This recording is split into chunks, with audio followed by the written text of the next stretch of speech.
Just 2 hours ago, Allied air forces began an attack on military targets in Iraq and Kuwait.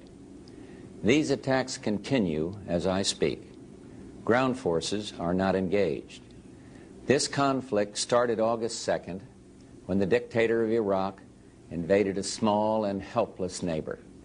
Kuwait, a member of the Arab League and a member of the United Nations, was crushed, its people brutalized. 5 months ago, Saddam Hussein started this cruel war against Kuwait. Tonight, the battle has been joined. He is neither a strategist, nor is he schooled in the operational art, nor is he a tactician, nor is he a general, nor is he as a soldier. Other than that, he's a great military man. I want you to know that. Within the last week or two. But that pales to insignificance compared to the absolutely unspeakable atrocities that occurred in Kuwait in the last week.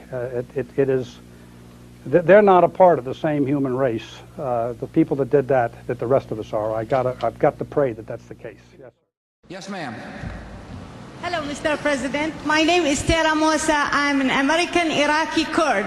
I would like to salute you and salute all the troops of freeing 27 million people. They are free. Thank you.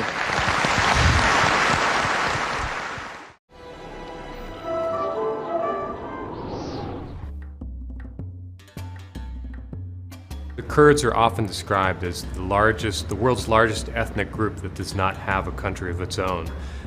Most people put the population of Kurds at about 30 million, and they're spread through at least 4 countries: Syria, Turkey, Iran, and Iraq. There's one thing that the Kurds will often tell you when you travel the front lines near ISIS, and it's that the Peshmerga are there fighting against ISIS not just for themselves, but for the world. Here they had this nation that was developing, and then suddenly ISIS comes and tries to destroy their country, and they're left to defend it largely on their own. The Kurds in Iraq have always wanted independence, and the clamor for this just seems to grow. And the Kurds seem now to be in a position where, after they have done so much work fighting ISIS, who can say that they should not have their own independence? How can you deny that reward for a people who have fought and died against what is an enemy of us all? You don't travel through the Middle East and find a lot of love for Israel, but the Kurds are one of the few exceptions to this. And it's because they see in Israel and the United States a partnership that has worked in some ways.